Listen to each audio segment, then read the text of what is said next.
देखिए 1.1 का आपको सॉल्व दे रहे हैं हम। इसमें आपको निकालना है कि HCF ज्ञात करने के लिए यूक्लिड विभाजन एल्गोरिथम का प्रयोग करें। जैसे है 135 और 101 संख्या आपको दी गई है, मान लीजिए पहली ही हम हल कर रहे हैं आपके लिए। तो ये संख्या है 135 और 225।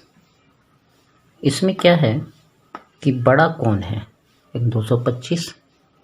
तो आप इसको एल्गोरिथम का प्रयोग करेंगे तो 225 में आप क्या करेंगे कि भाग देंगे 135 का।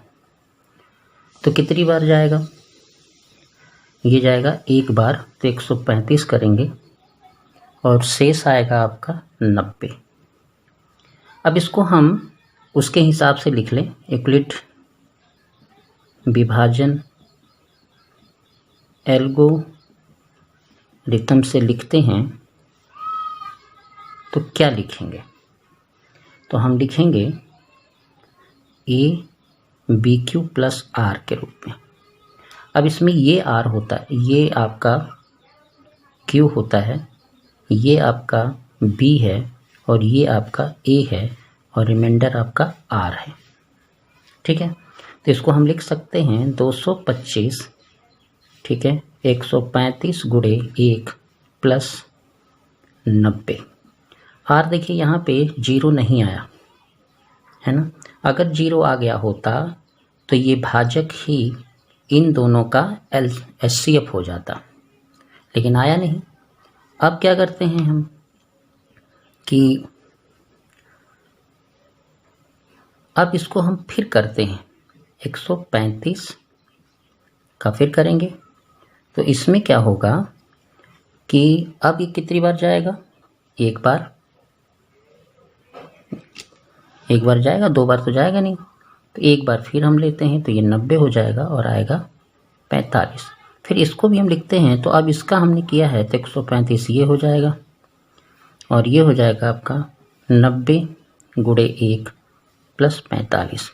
अभी भी रिमाइंडर आपका 0 नहीं आया। अब बढ़ेंगे हम लोग आगे, तो अब फिर इसका भाग होने लगेगा, जैसा करते रहें आप लोग हमेशा। तो दो बार में कट जाएगा, ये 0 आ जाएगा यहाँ पे। ठीक है, तो हम इसको लिखेंगे 90 45 गुणे 2 और ये हो गया 0। आपका ये 0 आ गया। देखिए शेषफल अगर 0 आ जाता है, शेषफल 0 हो गया, शेषफल R क्या आ गया, 0 हो गया है ना। तो क्रिया यहीं पे बंद हो जाती है, क्रिया बंद हो जाती है, यानी स्टेप बंद हो जाता है। और इस स्थिति में जो भाजक होता है, भाजक जो आपका है 45 है। अतः हम कह सकते हैं कि HCF जो होगा 135 और 225 का वो होगा 45। समझ में आ गया, ये आपका आंसर हुआ। आप चाहें तो दोनों को हम कर भी देंगे, लेकिन आपको समझा दिए हैं तो आप इसको करने की कोशिश करिए। ये होमवर्क है, ये लिखा नहीं जाता है।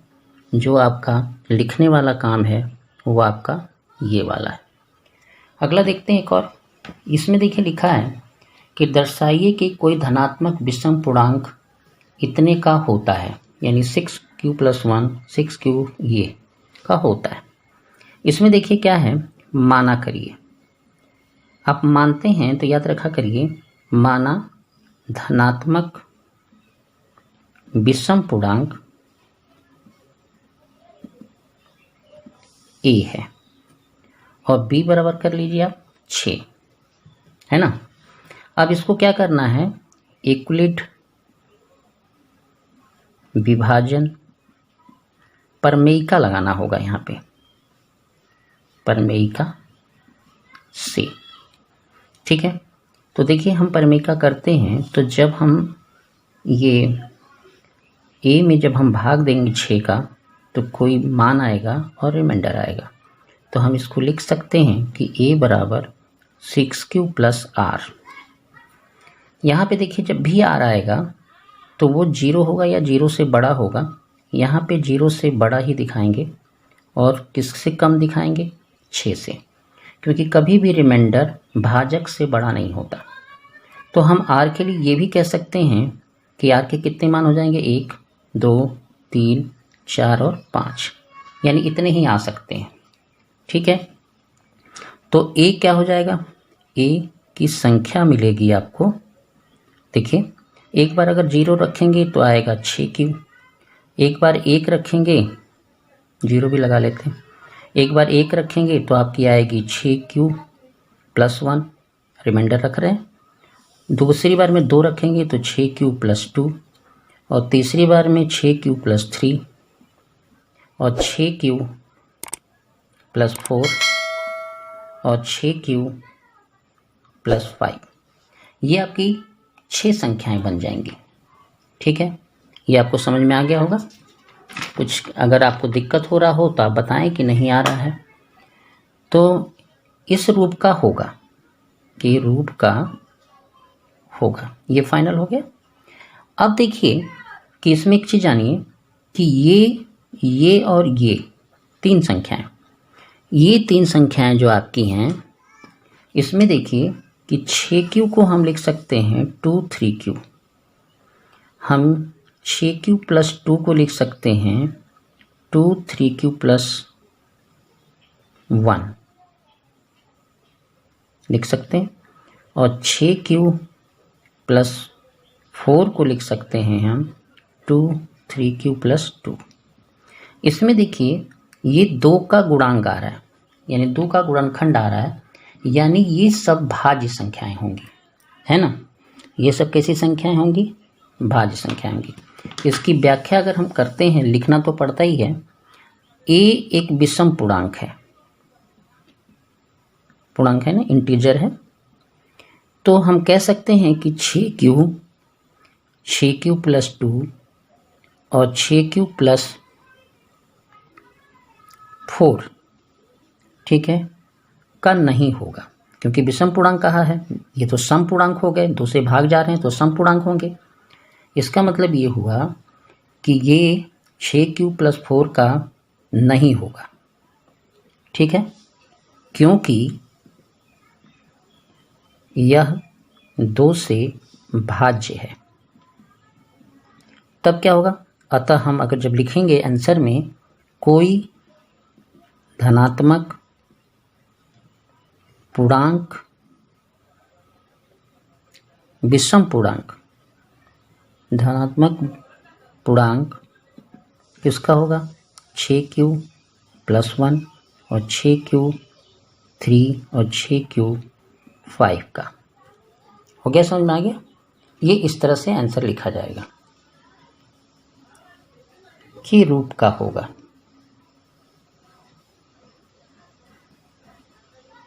अगला सवाल हम देखते हैं।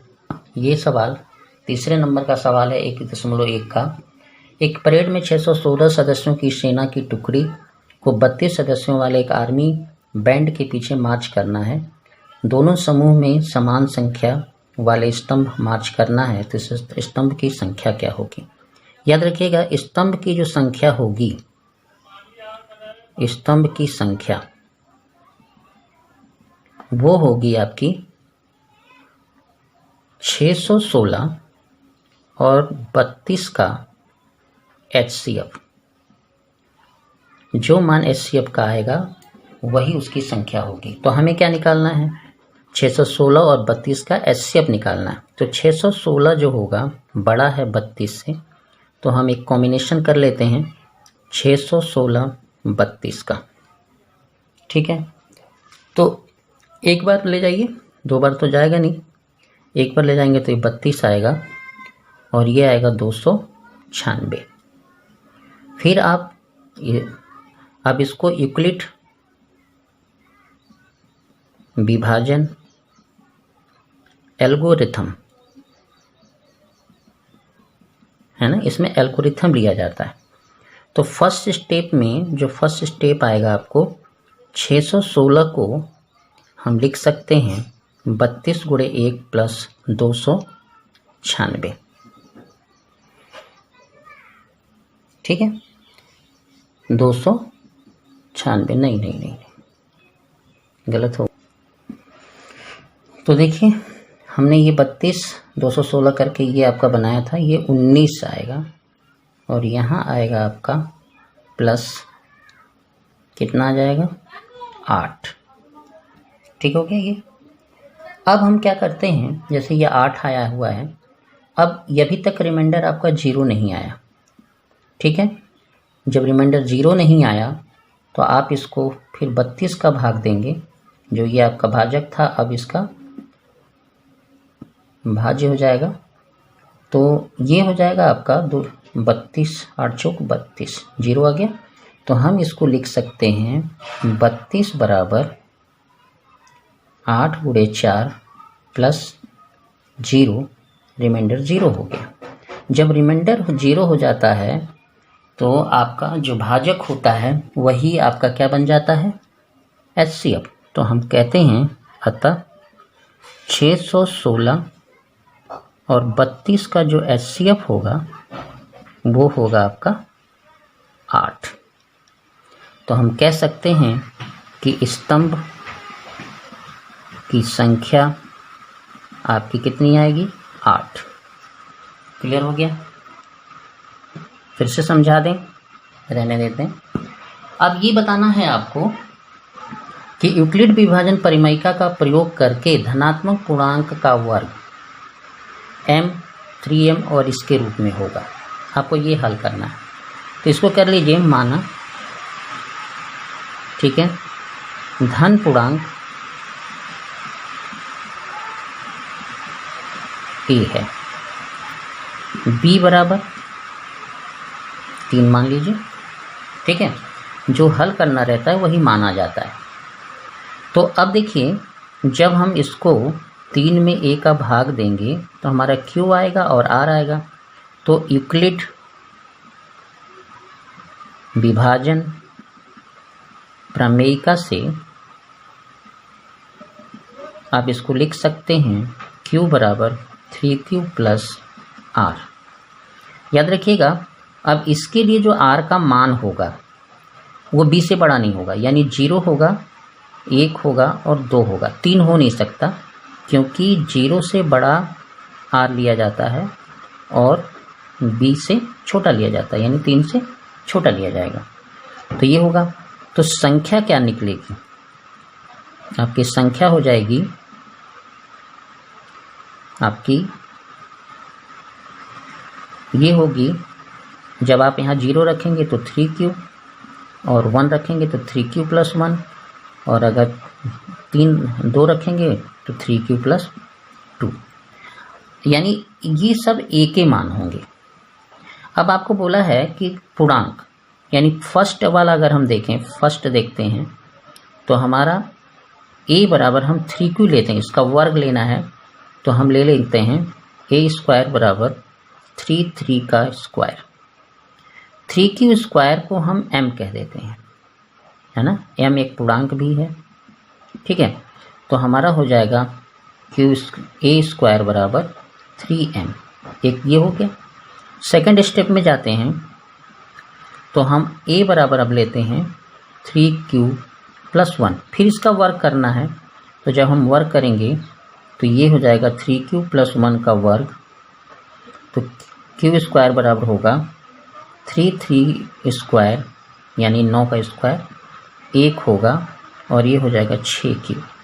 a प्लस बी का होल स्क्वायर टूटा है, ये आपका a प्लस बी का होल स्क्वायर टूटा है, a स्क्वायर b स्क्वायर